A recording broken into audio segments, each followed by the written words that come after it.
अस्सलाम वालेकुम, मैं हूं रेहान तारिक और आप देख रहे हैं 10 तक। आज वजीर आजम पाकिस्तान इमरान खान की ज़ेर सदारत कौमी सलामती कमेटी का इजलास हुआ, जिसमें TLP एहतजाज से मुतालिक सूरत हाल का जायजा लिया गया।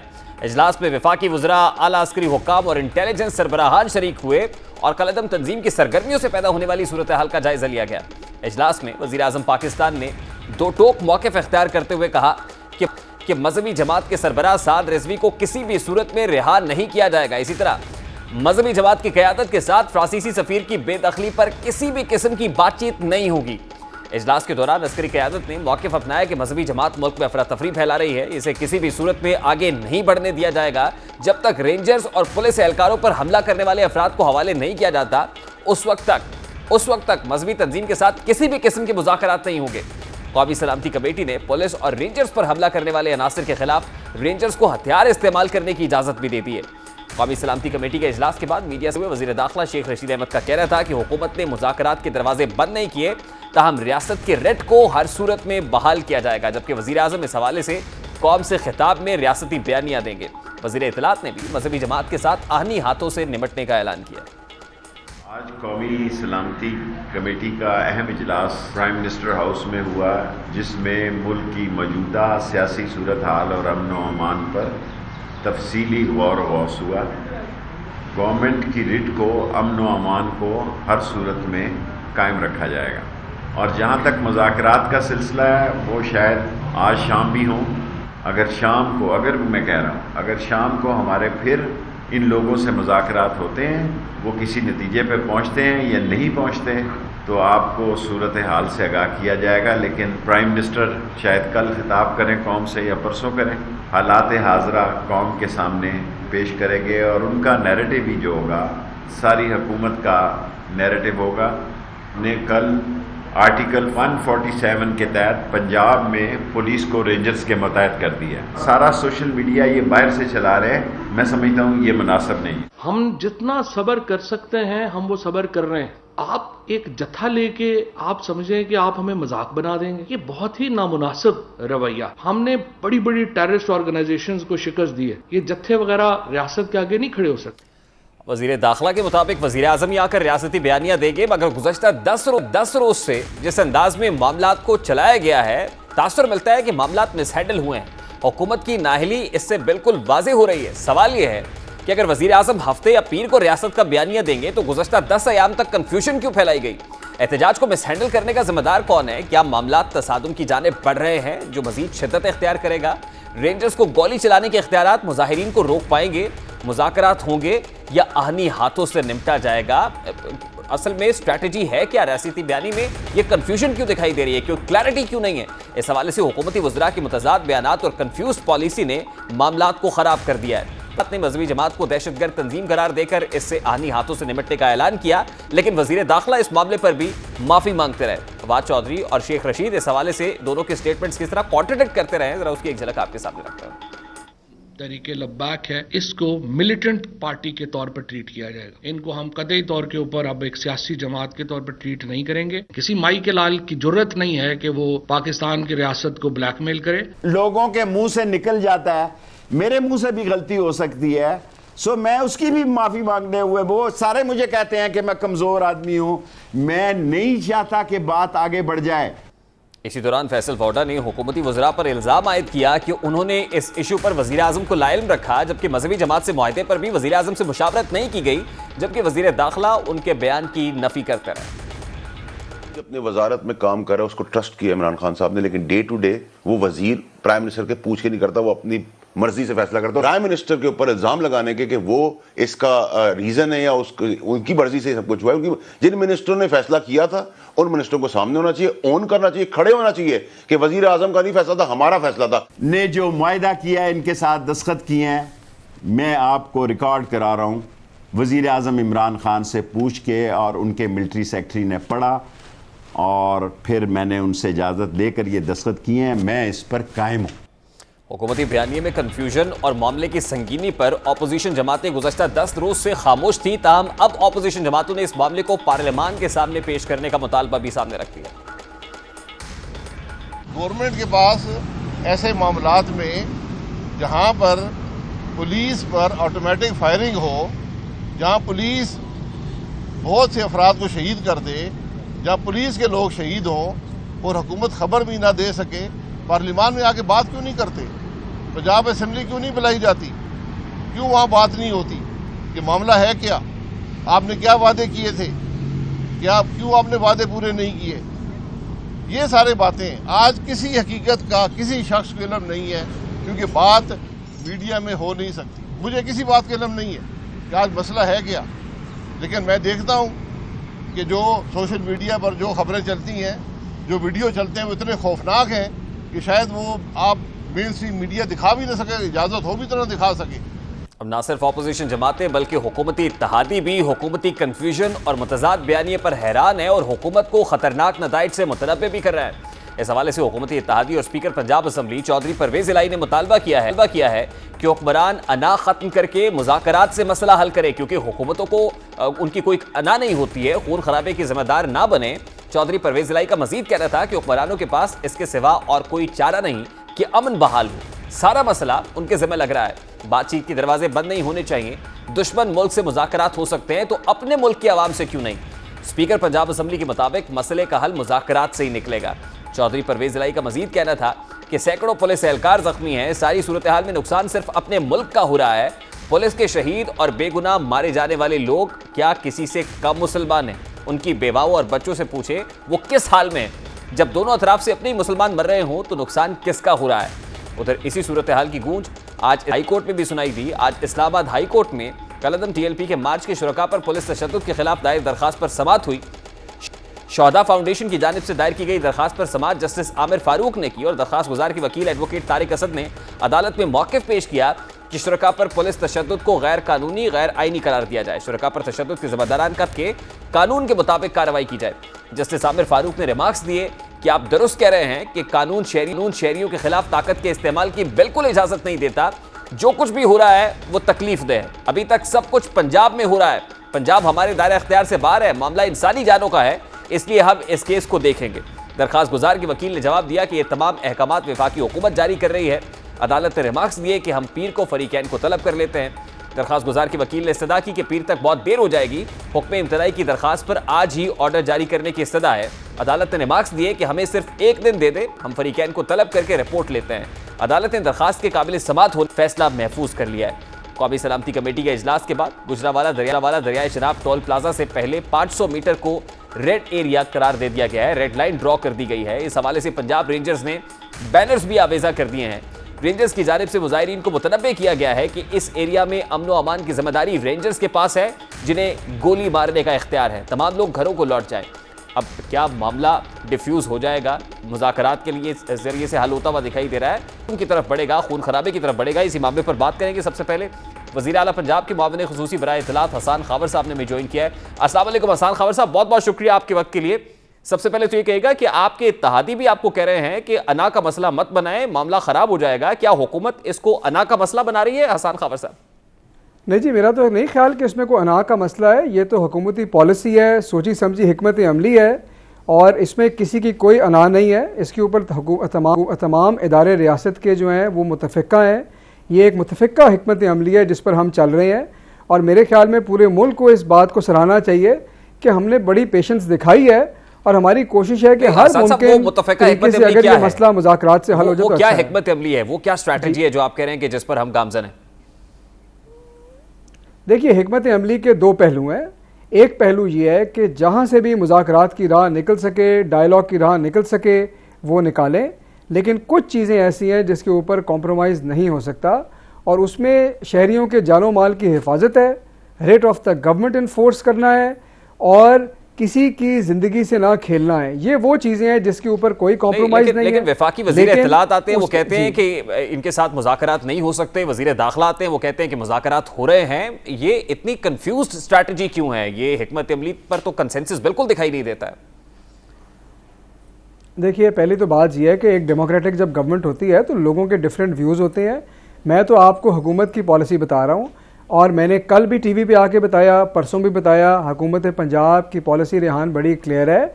इतने दिन डायलॉग की तो कोशिश करते रहे और अभी भी कोशिश करें, इस बात को सराहना चाहिए। लेकिन कुछ रेड लाइंस हैं और वो रेड लाइंस ये हैं कि जिन लोगों ने हमारे पुलिस एहलकारों को शहीद किया उनके खिलाफ कानूनी कार्रवाई सख्त तरीन होगी, शहरियों के जानो माल की हिफाजत की जाएगी। लेकिन हसन उस खान रेड साहब, लाइन के हसन परे खान रहते साहब, रहते आप ये कह रहे हैं कि जनाब, हुकूमत पंजाब की जो स्ट्रैटेजी है बड़ी क्लियर है, लेकिन आपको नहीं लगता कि हुकूमत पंजाब की असल में मिसमैनेजमेंट से वो देख नहीं रहे थे कि हो क्या रहा है? ये लोग आ गए, बैठ गए, आपके पास तो इदारे मौजूद थे, आपके पास इत्तलात नहीं थी, इंटेलिजेंस शेयरिंग नहीं थी कि होने क्या जा रहा है ईद मिलादुन्नबी के बाद? देखिए, बात यह है कि ये जमहूरी मुल्क है रिहान, इसमें हर इदारे को, हर गिरोह को, हर पार्टी को, हर शख्स को कानून के दायरे में रहते रहते एहतजाज का हक है। लेकिन वो लोग जो अमन व अमान को अपने हाथ में लें, कानून को अपने हाथ में लें, शहरियों के निजी इमलाक को नुकसान पहुँचाएँ, सरकारी इमलाक को नुकसान पहुँचाएँ, उन चीज़ों के ऊपर हुकूमत एक्शन में आती है। आज से हल हो जाए, अगर नहीं हल होता। कैबिनेट के बाद वफाकी वजीर इत्तलात ने प्रेस ब्रीफिंग दी और उसमें वाज़े तौर पर कहा कि ये मजहबी नहीं दहशतगर्द तंजीम है, हमने अलकायदा जैसी तंजीमों से मुकाबला किया है, ये किस खेत की मूली है, कोई माई का लाल रियासत को चैलेंज नहीं कर सकता। और जो कुछ कहा उन्होंने उस वक्त, उसके बाद बिल्कुल बरअक्स उसका बिल्कुल 180 डिग्री के ऊपर नैरेटिव दिखाई दे रहा है कि इनसे मुज़ाकरात करने हैं, इनको इंगेज करना है। अब तो ये बात हो रही है, लेकिन एक तरफ आप दहशतगर्द डिक्लेयर करते हैं, उनके साथ मुज़ाकरात नहीं हो सकते, दरवाजे बंद कर दिए जाते हैं, खून खराबा होता है, उसके बाद आप फिर कह रहे हैं मुज़ाकरात होंगे, तो कहाँ खड़े हुए आप? नहीं, देखिए बात ज़रा समझिए। जिन लोगों ने हमारे पुलिस एहलकारों को शहीद किया, उनके बारे में और उन लोगों के साथ तो मुज़ाकरात नहीं हो सकते, लेकिन बाकी जो शहरी हैं, जिन्होंने ये उस अमल में इन्वॉल्व नहीं थे, क्या रियासत से अपने दरवाजे बंद कर ले अपने शहरियों के लिए कि हमने आपसे बात ही नहीं करनी? ऐसे नहीं होता मुल्कों के अंदर। लेकिन आपको फवाद चौधरी साहब ने जो बात की है, देखिए जी, आपको चाहिए था फिर आप एंगेज करते, आप मुज़ाकरात करते, बैठ के मामले को खुशउस्लूबी से हल कर लिया जाता, लेकिन ऐसा हुआ तो नहीं। क्यों नहीं रियान साहब, हुआ। कई सतह पे तो हमने एंगेज किया, जो मुजाहिरीन उनके साथ कई सतह पे एंगेज किया, कई दफा डायलॉग हुआ है। उसके बाद वजीर दाखिला ने आकर कहा कि मुज़ाकरात कामयाब हो गए हैं, दूसरी तरफ से इसकी तरदीद हुई और वो फिर चल निकले। फिर वो यकीन दहानी क्यों कराई जाती है कि जिससे यू टर्न लेना पड़े हसन खावर साहब? नहीं, देखें, इसमें कोई यू टर्न नहीं है। मैं थोड़ा सा मेमोरी रिफ़्रेश करा दूं आपके लिए भी, आवाम के लिए भी।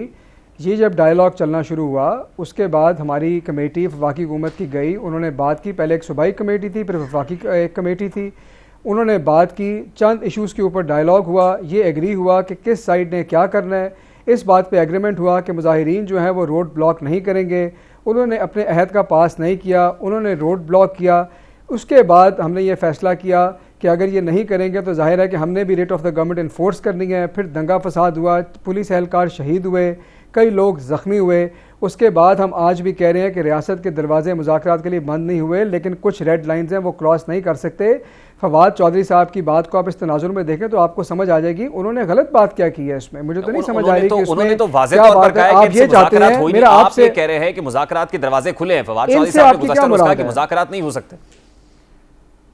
किन से मुज़ाकरात नहीं हो सकते? देखिए, जिन लोगों ने हमारे पुलिस एहलकारों को शहीद किया है, नहीं, देखिए मेरी एक बात सुने, जब एक ऑर्गेनाइजेशन को आप प्रोस्क्राइब करते हैं तो उसके सारे जो अफराद उससे मुंसलिक होते हैं उनको आप कंडेम नहीं कर देते।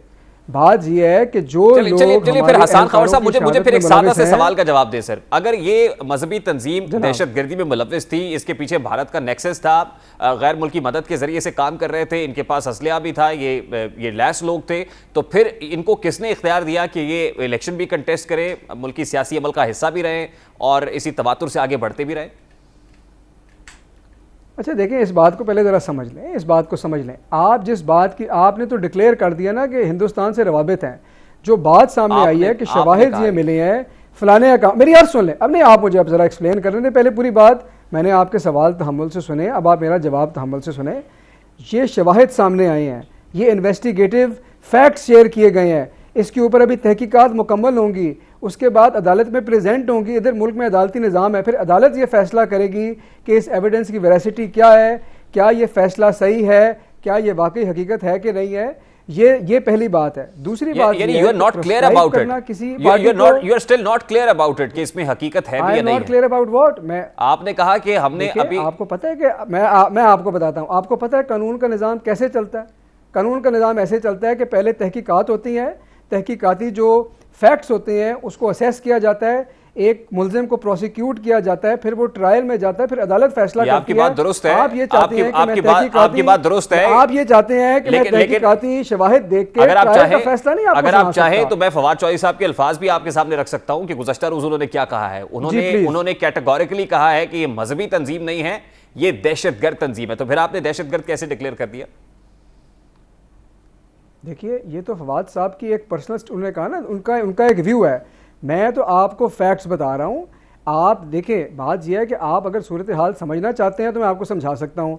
अगर आप कॉन्ट्रडिक्शन ढूंढना चाह रहे हैं कि मैं कुछ और कह रहा हूँ, वो कुछ और कह रहे हैं, वज़ीर इत्तलात तो कैबिनेट मेरा- के बाद नहीं, देखिए, पोस्ट नहीं। कैबिनेट ब्रीफिंग देते देखिए, हैं, ये उनका पर्सनल रेहान, व्यू है सर। रेहान, मेरी बात सुने।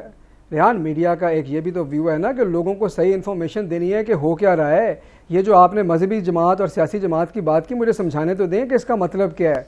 प्रोस्क्राइब जो होती है ऑर्गेनाइजेशन, वो किसी और कानून के तहत होती है। इलेक्शन में जब आप बैन करते हैं, वो किसी और कानून के तहत होती है। उसके लिए रेफरेंस भेजना पड़ता है, उसकी ग्राउंड्स और हैं। जी जी जी, Logically मैं आपकी उसकी बात करता ठीक है, हूं, बिल्कुल ठीक है। हुकूमत का उसके इस्तेहकाक लिए है। आपको ये कोई इसकी automatic डेजोल्यूशन नहीं है कि देखिए, आप प्रोस्क्राइब करें और वो उसके बैन हो लिए जाए। आपको इस आउटफिट की डेजोल्यूशन के लिए सुप्रीम कोर्ट में मूव करना था विद इन 15 डेज। क्या हुकूमत गई? नहीं तो देखिए, मैं तो आपसे कह रहा हूं कि इस पॉलिसी ऑप्शन पे भी गौर हो रहा है। इस पे तो बात हुई, बिल्कुल इस पॉलिसी ऑप्शन पे गौर हो रहा है। लेकिन ये है कि हर चीज़ का एक कानून में वज़ा करदा तरीका है। ये सारे फैसले इंतज़ामी नहीं होते, ये हमें समझना पड़ेगा। ये किसी ब्यूरोक्रेट का, ये एक मिनिस्टर का डिसीजन नहीं होता। ये कानून में लिखा गया है कौन सा डिसीजन काबीना का है, कौन सुप्रीम कोर्ट में जाएगा, कौन सा इलेक्शन कमीशन में जाएगा, उस हिसाब से चलते हैं। अगर आप लोग ये चाहते हैं कि जी सारे फैसले फ़र्द वाहिद बैठ कर एक वक्त में कर ले, ये पुराने ज़माने में शायद होता होगा जब मुस्लिम लीग नून की हुकूमत थी और एक ख़ानदान की हुकूमत थी। अच्छा चलिए, मुस्लिम लीग नून के साबिक वज़ीर आज़म पॉइंट ऑफ व्यू होते हैं। शाहिद खाकान अब्बासी साहब तो आज भी कह रहे हैं कि इसको पार्लियामान में लेकर आए, कि उनके साथ आपने मुआहिदा किया क्या था, वो क्या चार्टर था जिसके ऊपर वज़ीर दाखिला दस्तखत करके आए थे। और वो ये कह रहे हैं कि वज़ीर आज़म की मुशावरत के बाद उन्होंने उस चार्टर के ऊपर दस्तखत किए थे। मुआहिदा ले आए अवाम के सामने। मुस्लिम लीग नून तो सियासी रंग देना चाहती है इस मसले को। वो तो कभी सियासी मुफादात से आगे नहीं बढ़े। उनके लिए तो ये मुल्क की मामला सालमियत पार्लियामान भी में नहीं लगता है, आना अहमियत चाहिए? नहीं है। आसान जब साहब। पार्लियामान की देखिए, पार्लियामान का रोल आइन में डिफाइन है। हसान खावर या कोई फ़र्द वाहिद पार्लियामान का रोल नहीं बता सकता। आइन खोल के पढ़ लें। जब पार्लियामान में लाने की ज़रूरत होगी आइन के मुताबिक, वो मसला पार्लियामान में लाएंगे, पेश करेंगे। ये आप क्या कह रहे हैं सर? पार्लियामान से बाला बाला तो चीजें नहीं हो सकती। कौमी सलामती का इशू है, अगर वो पार्लियामान के अंदर डिस्कस नहीं होगा तो फिर पार्लियामान में क्या डिस्कस होगा सर? पार्लियामान किस लिए? नहीं, आप ये कह रही हैं कि फलाना कागज लाएं, ये कागज लाएं। मैं आपसे कह रहा हूं तो कि चार्टर जो की बात कर रहा हूं पार्लियामान सर। में डिसीजन होने हैं वो पार्लियामान में लाएंगे। आसान खावर साहब, लास्टली सर मुझे ये बताइएगा, at this point in time क्या हो रहा है? मतलब ये मुज़ाकरात किस वक्त होने हैं, क्या टाइम फ्रेम है इसका, और पैरेलल जो है वो हुकूमत की स्ट्रैटेजी क्या होगी, इनको कैसे रोकेंगे अपनी जगह पर? देखिए, दो इसकी हिकमत अमली के दो पहलू हैं। मैंने आपको पहले बताया, आज आपने उनकी बात सुन ली वफाकी हुकूमत की। वो जाहिर है कि हमारी कोशिश है कि मुज़ाकरात से अगर ये मसला हल हो जाए तो हल हो जाए। लेकिन ऑन ग्राउंड ये बात तो आप सबके सामने है कि हमने रेंजर्स को कॉल किया है। रेंजर्स और पुलिस ग्राउंड पर डिप्लॉयड हैं और हम इस बात पर बड़ा क्लियर हैं कि हमने किसी को कानून को अपने हाथ में लेने की इजाज़त नहीं देनी। आवाम के जानो माल की हिफाजत करनी है, writ of the government enforce करनी है। लेकिन मैं आपको फिर एम्फसाइज़ करता हूँ कि रियासत के दरवाजे डायलॉग के लिए खुले हैं। डायलॉग से जो मसाइल हल होते हैं वो बेहतर तौर पे हल होते हैं। जो सड़कों पे मसाइल हल होते हैं वो इतना बेहतर हल नहीं होता। बहुत बहुत शुक्रिया। हसान खावर साहब हमारे साथ मौजूद थे। इस वक्त senior defence analyst lieutenant general retired Amjad Shoaib साहब ने हमें ज्वाइन किया है। अस्सलाम वालेकुम जज साहब, बहुत बहुत शुक्रिया आपके वक्त के लिए। जज साहब, आज वज़ीर आज़म की ज़ेर सदारत कौमी सलामती कमेटी का बड़ा अहम इजलास हुआ है। वज़ीर आज़म दो प्रिंसिपल पोजीशन लिए हुए हैं। वो कहते हैं कि एक तो इस तंजीम के सरबराह को रिहाया नहीं किया जाएगा और दूसरा फ्रांसीसी सफ़ीर के मामले के ऊपर भी वो डटे हुए हैं। क्या इसी स्टैंड से इस मामले को टाइमली डिफ्यूज़ होता हुआ देख रहे हैं आप? बिस्मिल्लाहिर्रहमानिर्रहीम। देखिए, जब ये तहरीक के लोग या एहतजाज करने वाले लोग, मॉब, एक दफ़ा बाहर सड़कों पे निकल आता है तो फिर एक तो मॉब मेंटालिटी ये होती है कि वो किसी के सुनते नहीं। दूसरा ये कि इसमें बिलअमूम शरपसंद लोग इनमें घुस जाते हैं। बाज़ औक़ात उसमें एनिमी एजेंट्स भी घुस जाते हैं, तो मामला बिगड़ना शुरू हो जाते हैं। ये काम उससे पहले होना चाहिए। लोगों के बाहर निकलने से, सड़कों पे आने से पहले आप अगर प्रीएम्प्ट करें तो ये मामला हल हो सकता है। उसमें ये है कि इंटेलिजेंस रिपोर्ट्स वगैरह होती हैं आपके पास, आपको पता है कि क्या होने जा रहा है, तो आप उनकी लीडरशिप को पहले ही उठा लें और फिर उनसे मुज़ाकरात वहां करें। आप एक पोजीशन ऑफ स्ट्रेंथ से मुज़ाकरात करते हैं, आपकी बात भी कोई सुनेगा। ये जो मॉब वाला किस्सा है, ये आप एक तो आपको उनके मुतालबात मानने होंगे और आप एक कमजोर पोजीशन से बात कर रहे हैं। आप इस वक्त डरे हुए हैं कि मुल्क में टर्मोइल मच जाएगा, मुल्क में बड़ा शोर शराबा होगा, लोग मारे गए तो और एक तमाशा बनेगा। तो आपकी पोजीशन ऑफ स्ट्रेंथ नहीं रही, बल्कि आप एक पोजीशन ऑफ वीकनेस से मुज़ाकरात कर रहे हैं, जहां रियासत की रिट कमजोर हो, आपको उनके मुतालबात जायज नाजायज मानने पड़े। तो देखिए तो जैसे इस वक्त तो पंजाब में रेंजर्स तैनात कर दी गई है और रेंजर्स के पास गोली चलाने का इख्तियार है। एक रेड लाइन ड्रॉ कर दी है रेंजर्स ने, और आपको लगता है कि पेशतर इससे कि रेड लाइन क्रॉस हो, गोली चले, खुदा न खास्ता खून खराबा हो, उससे पहले हुकूमत के पास वक्त है कि मुज़ाकरात के जरिए से इस मामले को डिफ्यूज करते हैं?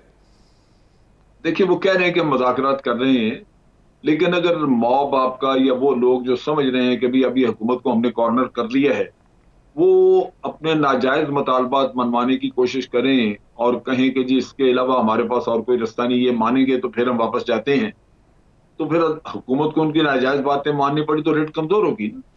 बातचीत का तो ठीक है, आप कर लें, लेकिन इस वक्त उनको ये नजर आ रहा है कि हुकूमत इसकी बातचीत कर रही है कि हुकूमत के सामने एक बहुत बड़ा मसला खड़ा हो गया है। और रेंजर्स का जहां तक ताल्लुक है, उनके पास गोली चलाने का इख्तियार हो ना हो, अगर वो गोली चलाते हैं, 2 4 6 लोग मारे जाते हैं, तो उससे क्या मसला हल हो जाएगा? उससे मसला बढ़ जाएगा।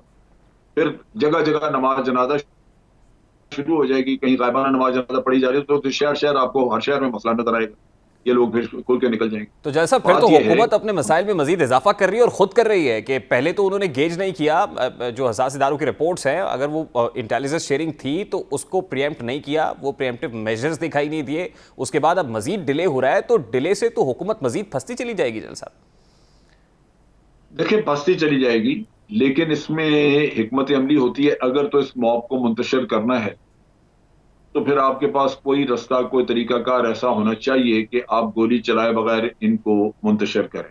उसमें आप आंसू गैस भी इस्तेमाल करें, लाठियां भी इस्तेमाल करें, जो भी है हवाई फायरिंग करें, ये चीजें जो हैं ये आप कर सकते हैं। लेकिन अगर वो मॉब आपका तब भी डिस्पर्स नहीं होता और आप अगर 4 6 लोगों को मार देते हैं फिर भी वो डिस्पर्स नहीं होते, तो फिर आप क्या करेंगे? बात तो वहीं आ जाएगी कि आपको फिर मुतालबात मानने पड़ेंगे। तो ये एक बड़ा गलत सा, देखें इसमें होना क्या चाहिए था मेरे नुक्ता निगाह से।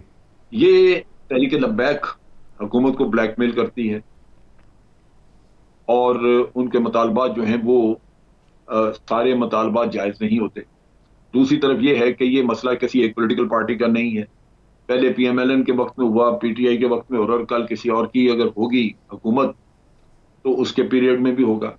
अगर उनको आज समझ लग जाए कि PMLN के वक्त में उन्होंने सरेंडर किया था हमारे हजूम के आगे, आज PTI इस मार्च के सामने सरेंडर कर रही है, तो कल वो किसी और को भी मजबूर करेंगे।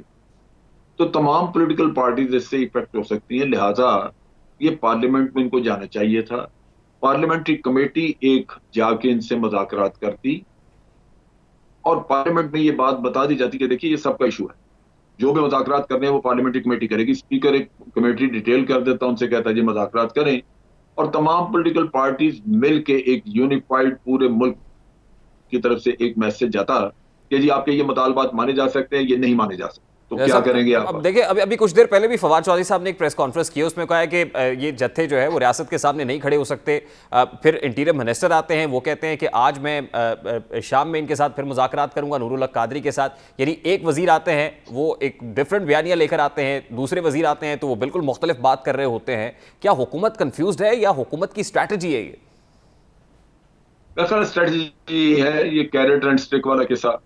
लेकिन बात वही है कि दोनों चीजों को उनके पास उनके ऊपर असर कोई नहीं। देखिए, एक लिहाज से वो बात ठीक कर, इन्होंने पिछली दफा भी इसी तरह उनसे वादे वगैरह किए, एग्रीमेंट किया, जब उनको फारिग करके चला दिया, उन्होंने कहा जी हमें ये नहीं कहा था कि ये पता नहीं 5 दिन में या 6 दिन में इन पे जो मुआहदा तय हुआ उस पर एक्शन करेंगे। 7 महीने हमने इंतजार किया, इन्होंने कोई एक्शन नहीं किया। लिहाजा हमने फिर आके एहतजाज शुरू किया, इन्होंने फिर भी कुछ नहीं किया। बहुत शुक्रिया जनरल साहब आपके वक्त के लिए। Lieutenant general retired Amjad Shoaib साहब हमारे साथ मौजूद थे। अभी एक ब्रेक लेंगे, ब्रेक के बाद वापस आएंगे, बात करेंगे कि ऑपोजिशन की सियासत में तेजी की वजूहात क्या है, कुछ पॉलिटिकल सिनेरियो की बात करेंगे इस ब्रेक के बाद हमारे साथ।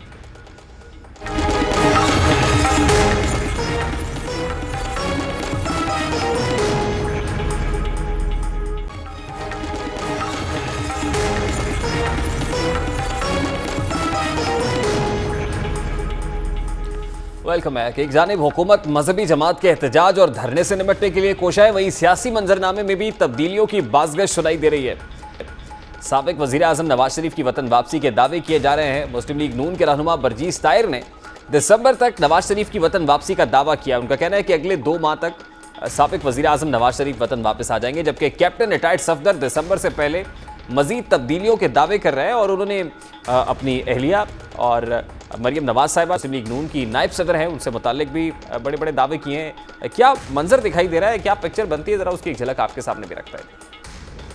जब वापस आएगा, नवाज शरीफ वापस आएगा तो हम सब लोग उसको एयरपोर्ट पर लेने जाओगे।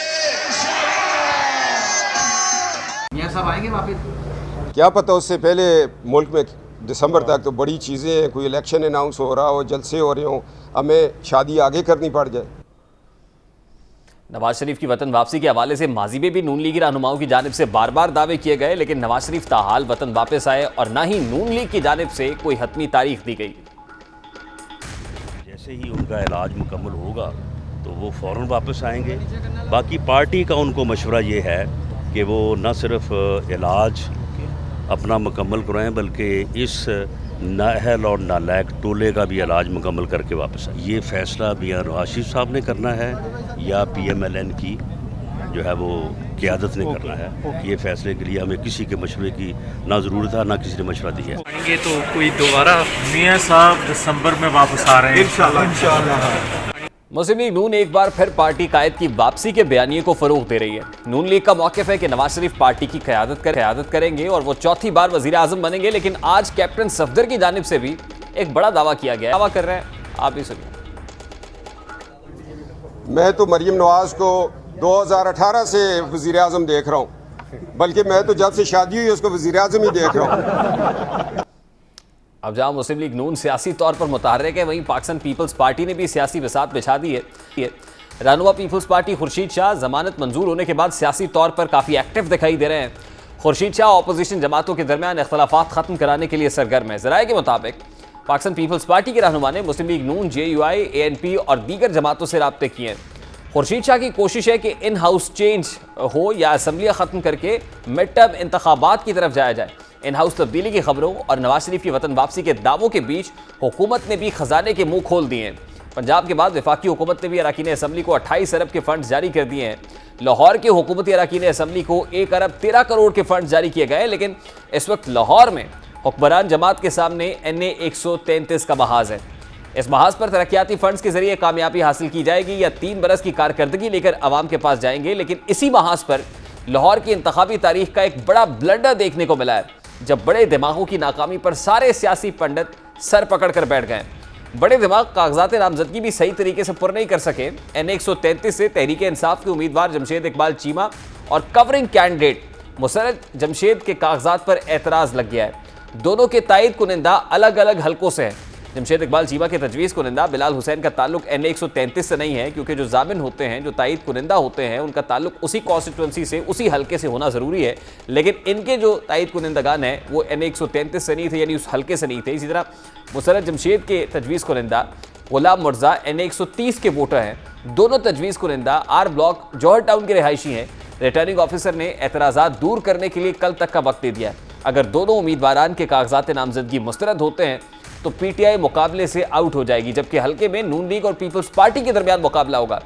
सवाल यह है कि लाहौर के बड़े सियासी खिलाड़ी तारीखी गलती कैसे कर बैठे? क्या गलती जानबूझकर की गई है या मालूमात की कमी गलती की वजह बनी है? तहरीक इंसाफ हल्के में जीत के लिए किस बयानिए के साथ जाएगी? अगर तहरीक इंसाफ इंतखाबी दंगल से आउट हो जाती है तो इसके मुस्तकबिल की सियासत पर क्या असरात मुरतब होंगे? मुस्लिम लीग नून सियासी तौर पर मुतहर्रिक हो चुकी है। लीगी क़यादत के सियासी मुतहर्रिक होने की वजह के इसके पीछे मुहर्रकात क्या है? ये जो तहर्रुक पैदा हुआ है, इसके पीछे किन अवामिल का किरदार है? क्या खुर्शीद शाह अपोजिशन जमातों को साथ मिलाने में कामयाब हो जाएंगे? ये वो तमाम तर सवालात हैं जो मुल्की सियासी नक्शे पर खींचने का जी चाहता है। लेकिन 133 की जहाँ तक बात है तो हमारी ज़राए ये बताते हैं कि जमशेद इकबाल चीमा ने आज वज़ीर आला पंजाब सरदार उस्मान खान बुज़दार से एक मुलाकात की है और उस मुलाकात में उस्मान बुज़दार साहब की तरफ से यकीन दहानी कराई गई है कि वो एक समरी मूव करेंगे इलेक्शन कमीशन ऑफ पाकिस्तान को, जिसमें दरख्वास्त की जाएगी कि NA 133 का इंतखाब मुलतवी किया जाए, यानी NA 133 का इंतखाब जो है उसको डिले किया जाए। और डिले करने से एक बज़ाहिर एक स्ट्रैटेजी दिखाई देती है कि जिस वक्त 1-1.5 माह डिले होंगे और सिक्योरिटी की वजूहात बताई जाएंगी कि अभी मुल्क की हालात ठीक नहीं है, इसलिए इसको डिले किया जाए, अभी हम ये नहीं करा सकते हैं, मुतहम्मिल नहीं हो सकते, तो डिले के बाद शायद प्रोसीजर दोबारा होगा और फिर जमशेद चीमा साहब को ये मौका मिलेगा कि वो फिर कागजात ठीक तरीके से जमा करा सके और फिर इस इंतखाब को लड़ सकें और इस प्रोसेस का हिस्सा बन सके। बार कैफ क्या होता है ये तो वक्त ही बताएगा। अभी एक ब्रेक लेंगे, ब्रेक के बाद वापस आएंगे, गुफ्तगू कंटिन्यू करेंगे, हमारे साथ रहेंगे।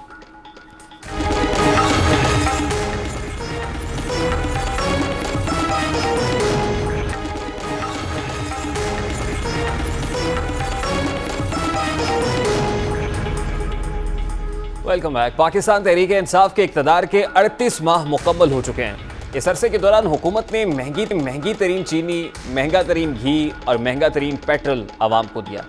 हुकूमती फैसलों, नाअहली और गफलत के पास माशी नाकामियों के तारीखी रिकॉर्ड्स कायम हुए। गुज़श्ता 74 बरस के दौरान मुल्क ने जितने कर्जे लिए, जितनी महंगाई की, उससे कई गुना ज़्यादा कर्जे और महंगाई का तूफान इन 38 माह में देखा गया। लेकिन अब पाकिस्तान तहरीक इंसाफ ने 38 माह के दौरान 71 बरस का रिकॉर्ड तोड़ दिया है। तमाम तर दावों और ऐलानात के बावजूद मुल्क की तारीख में पहली बार पावर सेक्टर के गर्दिशी कर्जों में रिकॉर्ड इजाफा हो चुका है। सिर्फ 37 माह के दौरान गर्दिशी कर्जों में 1231 अरब रुपए का इजाफा हुआ है, जबकि क़याम पाकिस्तान के 71 बरस के दौरान मुल्क का गर्दिशी कर्जा 1148 अरब रुपए था। रवा माली साल के पहले 3 माह में गर्दिशी कर्ज 99 अरब रुपए तक जा पहुंचा है, जबकि इस माली साल के दौरान इन कर्जों में 33 अरब रुपए माहाना का इजाफा हुआ है। जून 2021 में सर्कुलर डेट 2280 अरब रुपए तक था, जो अब बढ़कर इस वक्त 2379 अरब रुपए हो चुका है। सवाल यह है कि गर्दिशी कर्जे बढ़ने की वजूहात क्या हैं? हर माह फ्यूल एडजस्टमेंट की मद में इजाफी रकम अदा करने के बावजूद कर्ज क्यों बढ़ रहे हैं? पानी से बिजली पैदा करके फर्नेस ऑयल की अदायगी के असरात गर्दिशी कर्जों पर क्यों नहीं पड़ रहे? हुकूमती दावे और इक़दाम बेअसर क्यों हो रहे हैं? IPPs को अदायगियाँ और नए मुआहदे, ये फ़ायदे सारिफीन तक मुंतकिल क्यों नहीं हो पा रहे हैं? पाकिस्तान तहरीक इंसाफ अपनी हर नाकामी का बोझ साबिका हुकूमतों पर डालती रही है, लेकिन गर्दिशी कर्जों का जायजा लिया जाए तो पीपल्स पार्टी के अब के दौरान गर्दिशी कर्ज में 503 अरब रुपए का इजाफा हुआ। मुस्लिम लीग नून के दौरे हुकूमत में इस कर्ज में 705 अरब रुपए का इजाफा हुआ, लेकिन तहरीक इंसाफ के महज 37 माह के दौरान गर्दिशी कर्ज में 1232 अरब रुपए का इजाफा होना यकीनन हुकूमत के लिए खतरनाक भी है और लम्हा फिर हुकूमत को अब महज दावों से निकलकर अमली इक़दामात की जानिब बढ़ना होगा। प्रोग्राम का वक्त अपने इख्तिताम को पहुंचे। आपसे मुलाकात होगी इंशाअल्लाह अगले हफ्ते। अपना रखिएगा ख्याल।